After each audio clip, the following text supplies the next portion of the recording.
Hello and welcome back to War Mysteries. I'm joined as always by Matt. Hello. And we have a very special guest with us this week. We have Nick here on the show. What's up? And as always, I'm Jay, the Master of Ceremonies. The Celtic Wood raid is something we're going to be looking at this week, boys. The Celtic Wood raid began shortly after 5 o'clock in the morning on what would be a cold and wet October day in 1917. Penultimate stage of the Battle of Poelcappelle, the raid was a diversionary attack intended to lure away enough German frontline forces to allow a substantial advance by the British and French to the north. One particular unit from the 10th Australian Division, known as the Terrible 10th, was sent into Celtic Wood, a lightly wooded area south of Passchendaele. Lightly wooded. Lightly wooded. With orders to destroy German dugout positions. By the end of the operation, nearly half of these men had disappeared completely and were never seen nor heard from again. This is the mystery of Celtic Wood.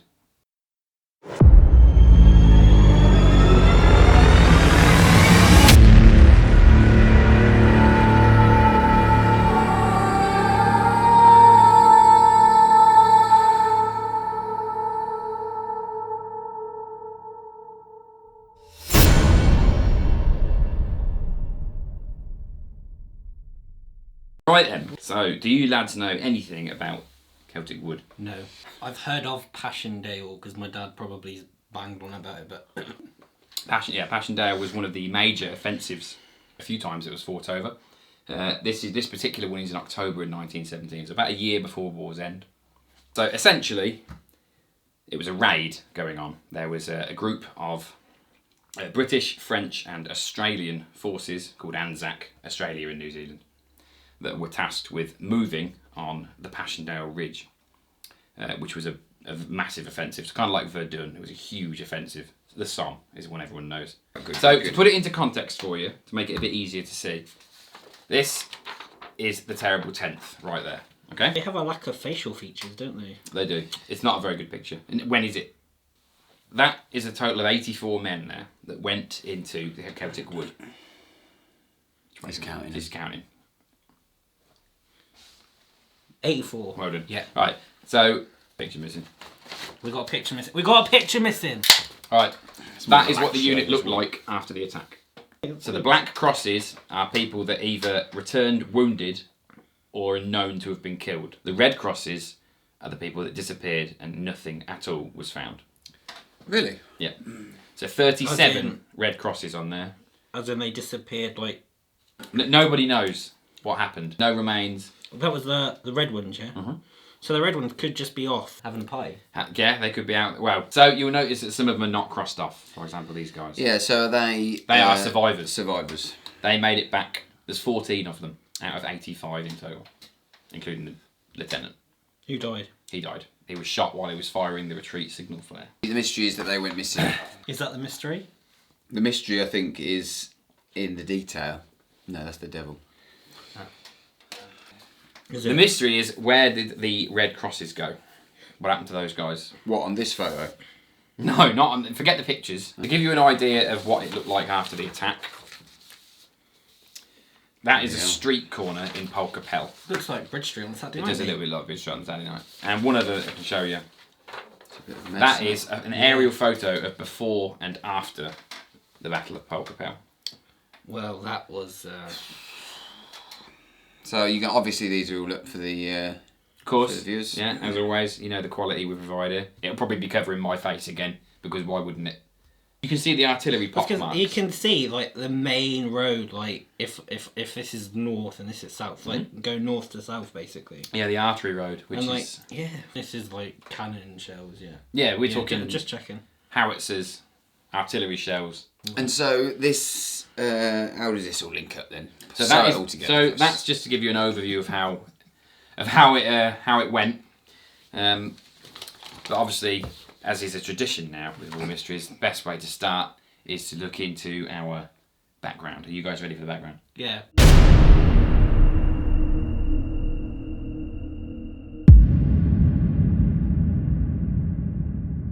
Following the success of the Battle of Broodsind on October 4th, 1917, it was believed that the German Fourth Army was near defeat, and a decisive attack on both Passchendaele Ridge and its surrounding strongpoints was greenlit. The plan called for a broad front offensive on several key positions, spotted initially by scout aircraft, to allow an eventual assault on Passchendaele itself, which by now was little more than rubble. The attack was originally planned for the 10th, but brought forward to the 9th of October based on intelligence that the German forces in the area were in disarray. The main attack was to proceed in 2 stages, Red Line and Blue Line. The initial attack would aim to capture the Red Line, and if successful, the resulting retreat of enemy forces would allow the infantry to press forward a second wave to Blue Line. The initial attack would be to capture a certain position called the Red Line, so they advance a certain amount and stop, and hold it. Then, the secondary forces move forward beyond Red Line to what's called Blue Line. So it's basically just a relay, really. Mm-hmm. Yeah, I'll pass the button to you. You now go hold that. Okay, and so I'm guessing that somewhere in this advancing, something went awry for the Australians. I did a bit of research Dangerous thing. for this week. It's dangerous. I don't know why I'm saying that. Could be 4 months since the last time I was Yeah, speaking to quite a you. while, yeah. I put a clean shirt on. That's it. This is Nick. He's prepared for it. Nick's settling in. The Terrible 10th, named for prowess in trench warfare, received orders as part of this offensive to create a diversion to the south, in the vicinity of a region known as Celtic Wood. By early light, the rain had ceased, but the outlook was a cold day, as a chilling wind set in. At 5:20 a.m, the Celtic Wood diversionary raid began. So what the Australians were going to do, essentially, is they were going to move forward with the other units and pretend that they were a much bigger force than they actually were. They're going to run in, chuck a few grenades, blow up a few dugouts, and then leg it. And then an artillery barrage is going to come down behind them so they can't pursue them. So the Germans think that the front attack, this big line, red and blue line, is much longer to the south than it actually is. So they're bait. They're basically bait. They don't have the protection of night to do it because they want the Germans to think it's part of the main attack, which is going on up north. It doesn't sound like the best plan. Well, at 5:20, the Celtic Wood diversionary raid began. So they're running down a hill, into the trees. 5:20 in the morning. 5:20 in the morning. Jeez. So That's they were early. promised a massive artillery barrage ahead of them. Didn't happen. Didn't happen. Why not? They got 1 or 2 shells every now and then, very light, very sporadic. What happened? They couldn't get enough guns to the front because of the weather. The artillery cannons, they couldn't physically get enough of them to the front line, but they chose to attack anyway. What a letdown. Big letdown. Why are they called the Terrible 10th? Were they like real, like harsh in battle? Would they like skin people alive? They were heroes of Gallipoli, Okay. so they fought in Gallipoli very well. Tough though. Tough conquest, yeah. Very tough battle. And they also, 2 of them were awarded the Victoria Cross. It's the highest order you can get. VC was a very, very prestigious award. So, they've been given a crappy task. They haven't got much support. Lieutenant Frank Scott is the guy who's leading them all. He's 22 years old. 22. Well, not much So older he's than me. Not much older than you. And he's leading 78 men and 6 other officers. There's only 85 of them, and they don't know what the enemy's strength is. Also, the Germans knew they were coming. Oh yeah, that's what got them. What happened? We're about to Germans find out. knew. Let's find out what happened in the raid.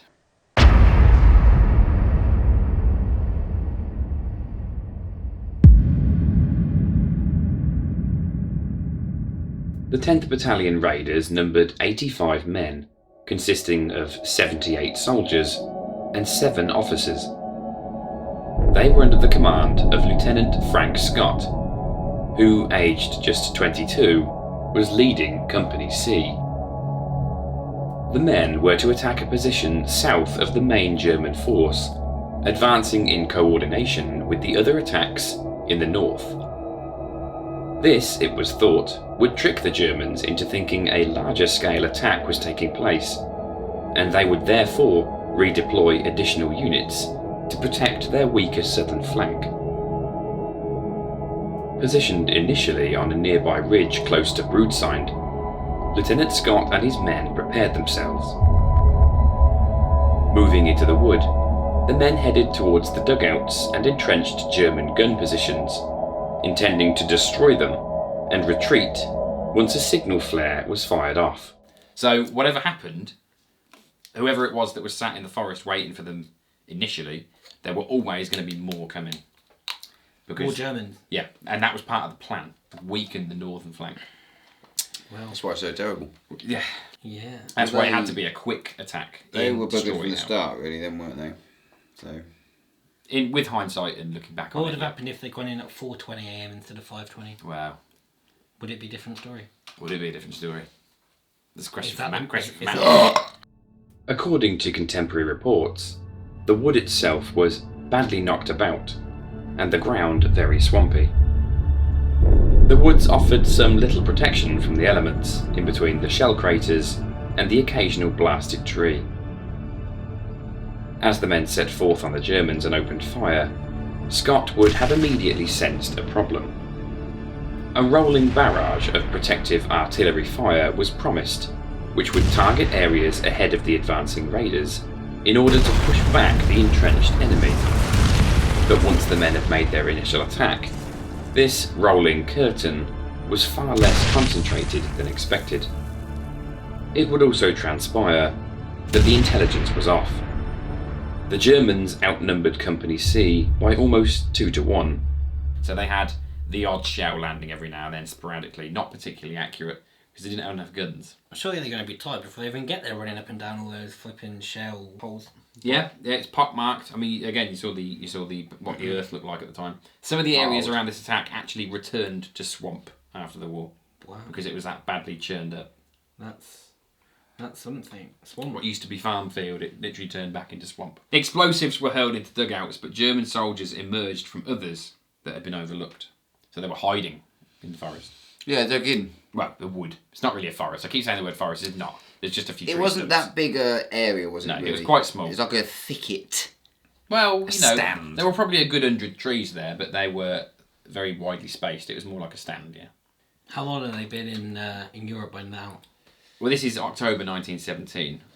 Okay. So So it's been going a while. it's been going for a long old time now. You know, it's about a year from war's end. So they're going to be tired. Yeah, they were exhausted. Red Baron's still flying around. All about He's, him. he's don't still we? about. Unlucky git.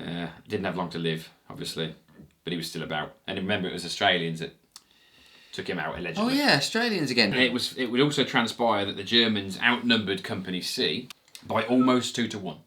So before the attack even began, there were at least 165 to 170 Germans in Celtic Wood. And obviously, it was only going to draw more men down.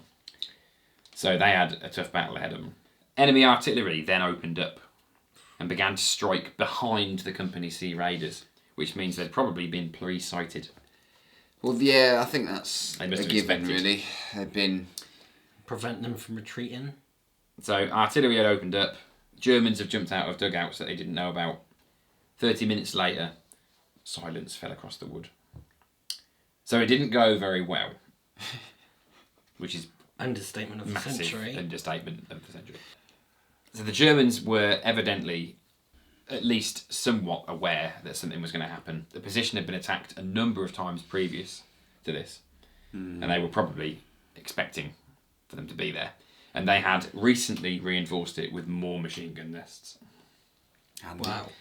So they were expecting. they were kind of expecting the attack, and obviously the whole objective of the raid was to be in and out as quick as possible and to do as much damage as they possibly could, so to cause disarray among the Germans, and that didn't happen. It wasn't successful. Yeah. Reinforcements, however, did come down, so it got even worse for them. Jeez. It's like a car crash on top of a train crash. So we now know essentially what the broad strokes are. So 14 men returned 14 of men. the original 85 that went out. Not a lot. It's not many, is it? Not Not very even good. a school class. Like. Not really. 37 of the original 85 are completely unaccounted for in any way. Body, nothing. No body, No, nothing. no remains, nobody saw them, nothing. So the first theory of what might have happened to those 37 men is that they ended up in a mass grave.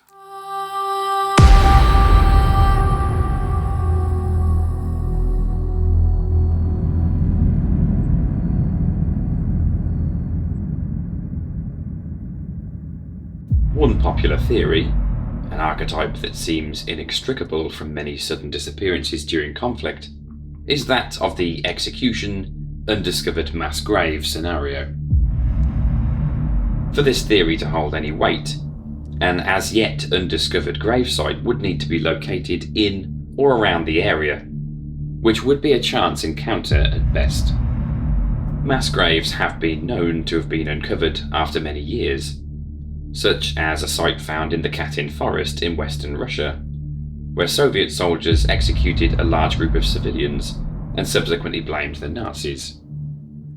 Or the Dalmatian mountain graves discovered in 2005, a dense collection of skeletal remains, all showing gunshots to the head.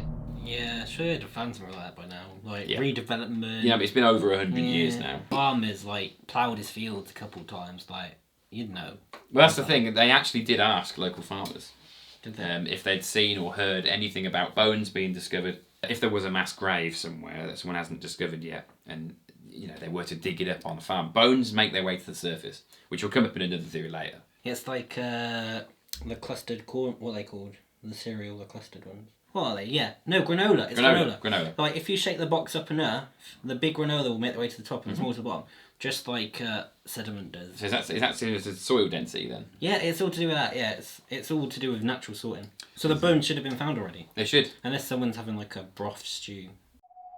Given that teams of medics and body collectors scoured the area the following year and found no trace of them, it is reasonable to assume that no such mass grave exists.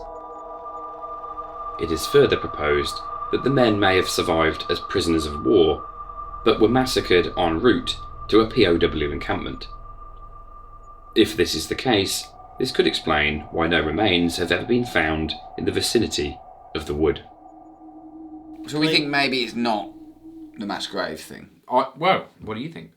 I don't think it's a mass grave. Nah, I don't think. I mean, the idea is that they would have to have been led off by the Germans, because there's no record in German records of any prisoners of war being taken, nor of the attack. In German records. They have no record of a Celtic Wood attack. No. So what was going on there for it to be like undocumented? Like, well, that's the thing. People think that perhaps that is evidence in itself that they were just killed elsewhere to get rid of them, so they didn't have to feed a load of prisoners. Yeah, true. And it did happen in other cases. Well, rations would have been low by this point. Well, Matt and I have talked before about how the German armies in both wars really were quite poorly supplied towards the end. They were making uniforms out of nettles in the end because they didn't have any cotton. Wow. Stung like a bitch. Well, I mean, they wouldn't just wear nettles. So we're not too hot on mass grave. So the next... I'm saying that, but I don't know what the other theories are. But you're not if feeling mass grave. aliens crop up or anything like that, then perhaps I'll stick with the mass grave. But maybe, you never know. The next theory is that they deserted.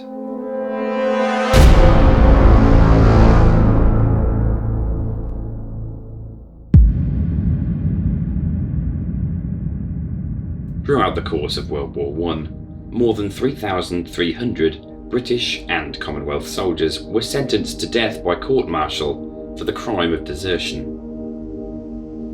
That said, the number of death sentences actually carried out, almost exclusively by firing squad, was just 438.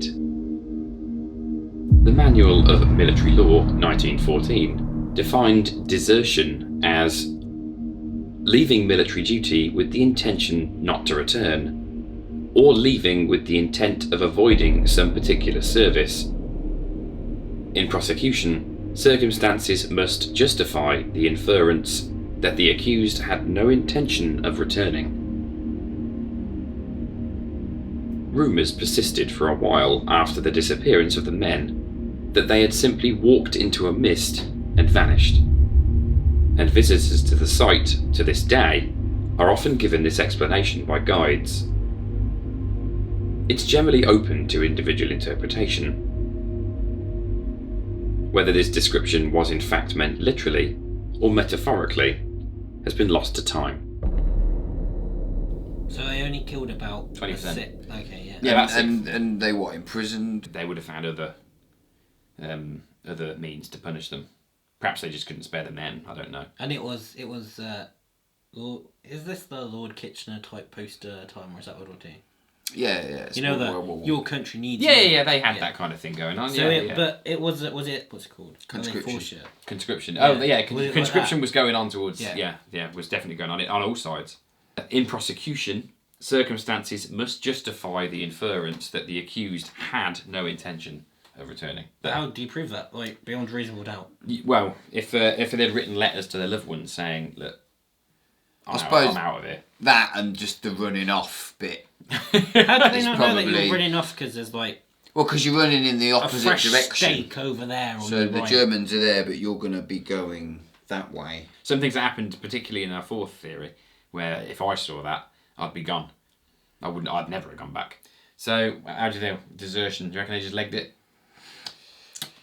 When you put it like that, maybe. When you take the mist out of the question. Yeah, I don't think they walked into a mist and But just desertion- disappeared. You know, nothing's like UFOs coming up or something. But I don't know. Desertion on that scale. It's quite a lot. do you It's think? quite a lot of men. I mean, That's half of them. Like if they'd known that it was going to go that bad, maybe. I suppose, yeah, a bit like a trade union. You need some people to join before you can. Yeah. Officially. I mean, they did see their leader get shot while he was trying to sound the retreat with the flare. He was shot and he didn't fire it, so no one. But sure, how can you was that still classed as desertion though if you're retreating anyway? I Not suppose if you haven't it had is, a... but do you know what I think you had to wait I for the think order. retreat to is an order, yeah. I think you have to have the order, don't you? You have to wait for the order. Yeah, but what I'm saying is, if the sounding of retreat's been happening, yeah, why desert then? Like you're already running back to safety. Do you know what I mean? True. Yeah, that's very true. Fair enough. They may well have been. So, maybe they ran off, but doubtful because if they'd ran off and lived, then they'd still be alive, which they weren't. Anyway, the next theory is not a very popular one: administrative error.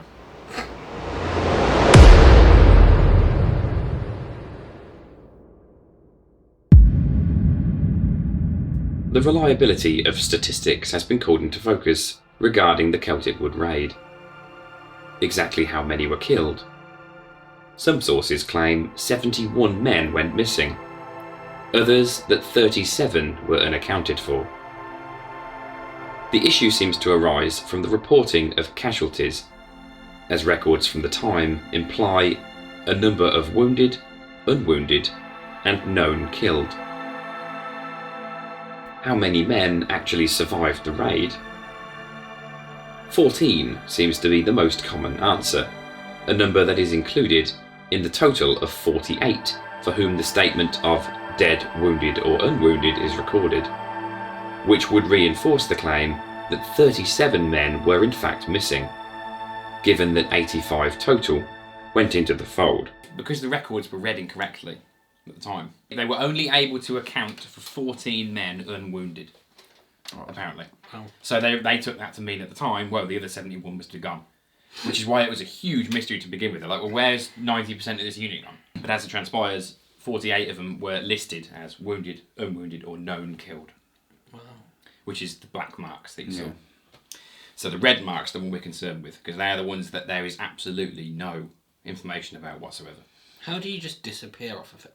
I don't get it. These lads are like young as. You got to live your life like they don't speak German. They can't live in Germany after this. I suppose it is World War One and very limited technology. The command structure sounds like it was fairly weak. So Well, these guys were 3 years in now, So But if you're deserting, you're like, surely you need to have a friend who knows where to hide out and live your life.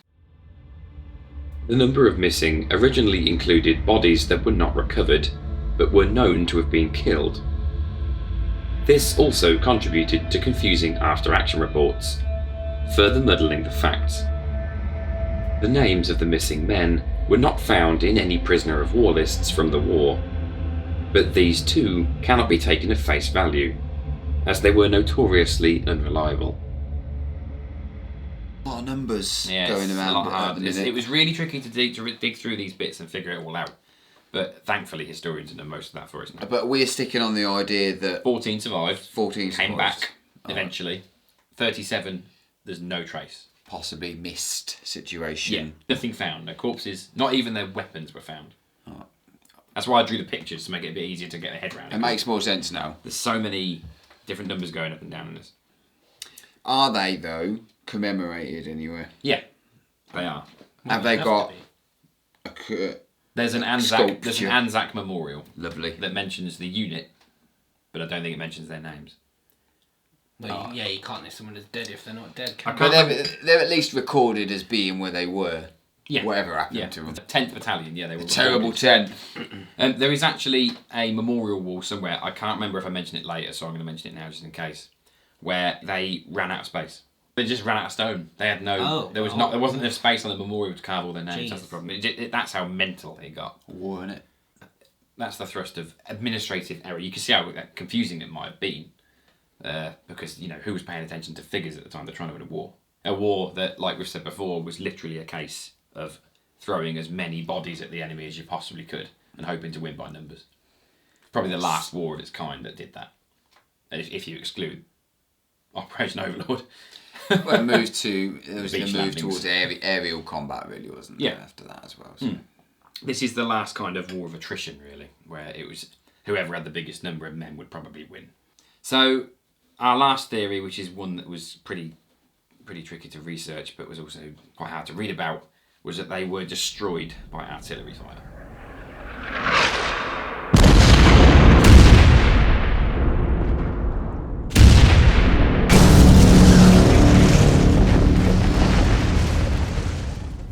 The final theory contends that the men were caught between suppressing artillery fire from the enemy, which was directed behind them to deny their retreat, and harassing artillery fire from the British and Commonwealth trench line, which was attempting to cover their retreat. The result would have been a concentrated barrage directly upon and immediately behind the men, of such overwhelming explosive power that there was absolutely no possibility of survival for those caught in the open. This theory leans on the idea that no bodies were recovered precisely because there was nothing to recover, the remains having been utterly destroyed by the sheer magnitude of explosive force. It is not a well-supported theory, however, as some experts have noted that complete obliteration of remains would not be possible with the amount of ordnance known to have been used. A small number of men are known to have taken their chances and sprinted through the artillery fire in any case.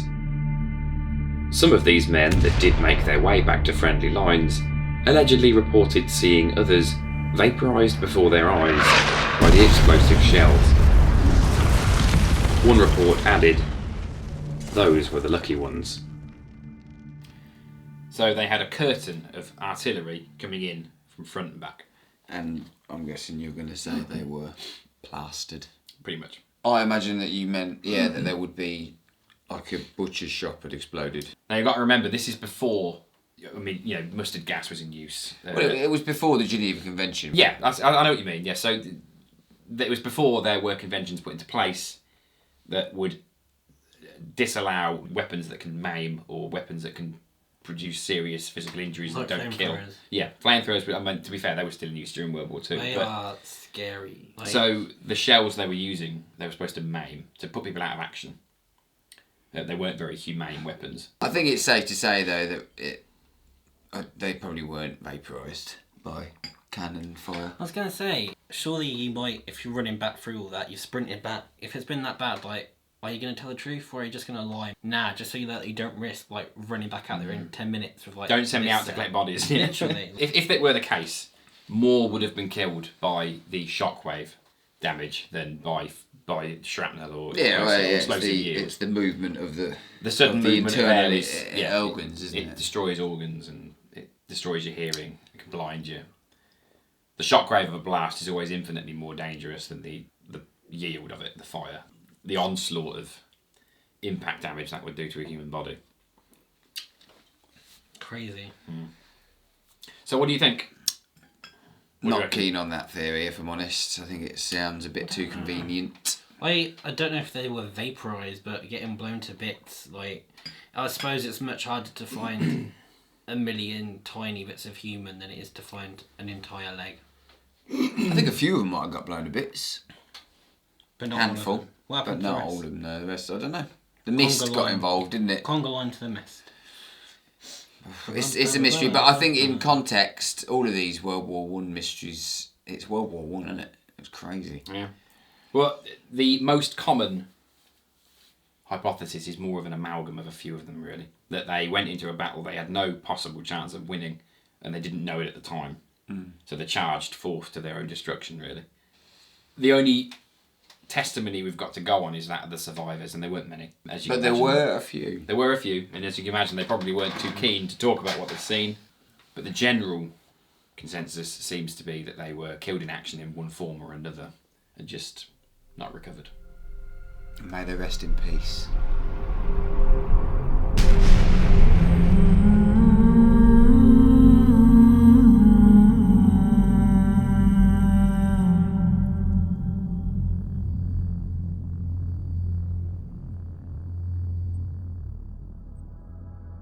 While it is indeed possible that the men were captured and summarily executed by the Germans, no remains have yet been found to prove this hypothesis. It is more likely, though not by a particularly wide margin, that the men were simply killed in action during the gunfighting and the barrage. Bones, like rock, have a tendency to work their way to the surface over time, and no concentrations of any significance have been found in the area surrounding where Celtic wood once stood. But nonetheless, it is assumed a mass grave would by now have become apparent, were one to exist. Archaeologists have worked the area in the years since, with no success. Administration issues and conflicting reports, on the other hand, have no doubt further skewed the truth. But overall, the most proof seems to lie in the testimony of the survivors, as shown in war diaries and letters from the time. The unit was simply decimated by the fighting and the shelling. What do you think? What do you think happened? happened to them? You reckon they just... Well, I suppose the amalgamation of the lot is possible. Like, I don't think you can secretly or like accidentally forget 75 men on a piece of paper. Yeah. But at the same time, I don't think like mass grave, because like we said, like you'd have found them all by now. Like, well, you'd have seen at least, like, if we're talking about such a big area, yeah, someone's bound to have stumbled across like part of a leg bone or something. Do you know what I mean? Did they wore dog tags back then? Did they? They would have had insignia Yeah, of some kind. well, I don't think they had dog tags, but they yeah. would have had identification of some kind. And weapons and webbing and other things that would have survived. You're right. You're right. Yeah, because surely like there's people with metal detectors these days. You just like to go and scan stuff. Yeah. Right. They'd have found something. Yeah. Yeah, I think you're right. So Celtic wood, which is something I didn't actually mention, does not exist anymore. I can show you a picture, in fact, of where it is now. Is it like paved over these days? There is a field. It was a bastard to find it. Oh, there you go. Is that an ordnance survey map? It is. Thing? It's Yeah, kind I of. love those. So Oh, from back in the day, geez. there's Celtic wood. So British, and French. 2nd Australian Division attached to the British. This is where the 1st or the 10th. So it's the 1st Division, 10th Battalion. Terrible 10th. Yep. Is this going uphill or downhill? This is going from. This is north, east, But, like, southwest. Are these not contour lines? No, they are artillery coverage. Yeah, it's progress of artillery. Oh isn't it? wow! And this is the wood, yeah. Celtic wood's that little blob there. But that's you know how long it took me to find that goddamn thing on that map. It's all in German. I was gonna say ordnance maps these days are hard, let alone. This was ridiculous. Like, it took me ages, nearly an hour, to find that, and I've got the map in front of my face, and that's that. Whoa! What? So there is now what we call the legacy. It was 50 degrees north. No!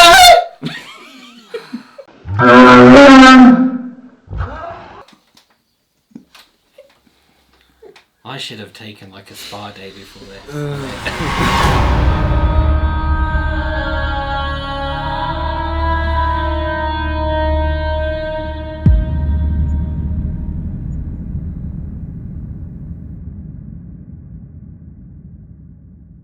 The raid on Celtic Wood was supposed to be a simple hit and run. a strike to prompt a reflex action in the German lines, and to thin out resistance over the whole battlefield.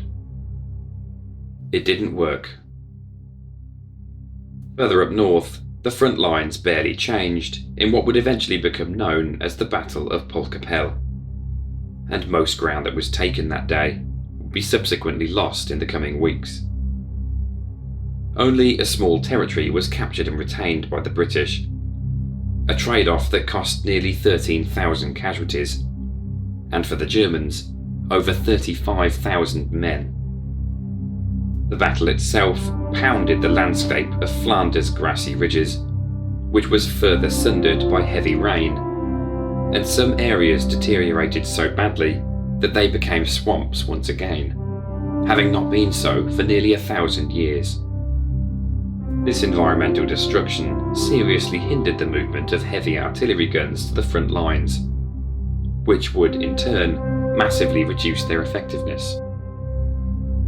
Overall, the Flanders offensive was a costly campaign. By October 12, 1917, German losses in the region had reached 159,000 men, and with operations pending in Italy and an expected offensive from the French, reinforcements would not be coming. In truth, the British and Commonwealth forces were exhausted from constant marching, with some units not even present yet when the attacks began, and the German defences were not faring much better. Even beyond this, the war was far from over. Countless thousands more would be lost even before year's end, and into 1918, the toll would rise even further. The Celtic Wood raid, separated from its associated attacks that day, is often touted now with an air of mystery, and has been paired with theories of the supernatural. But in reality, after the facts are examined, it is much more likely that it was simply a large-scale unit action that was miscalculated and resulted in a catastrophe. Of the men lost that day, no trace has ever been recovered.